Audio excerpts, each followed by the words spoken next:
The Nature of Spirit, an Eternal Essence by Dave Marsland of Cardiff Theosophical Society. From a theosophical perspective, spirit is considered to be the highest aspect of the human constitution, often referred to as the Atman in Eastern philosophies. It is the unconditioned reality that exists beyond the limitations of time and space, representing the ultimate truth of existence. The spirit is characterized by its autonomy, as it is not subject to the fluctuations of the material world.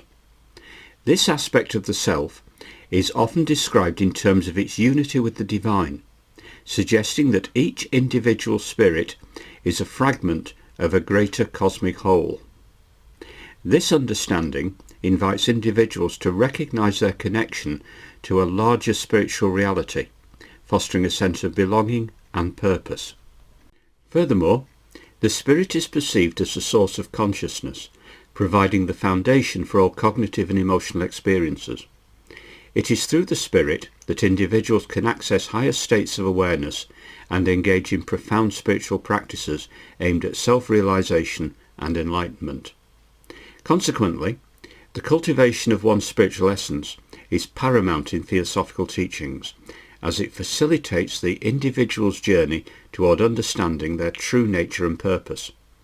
This journey is not merely personal. It is also a collective endeavour, as the awakening of individual spirits contributes to the elevation of collective consciousness.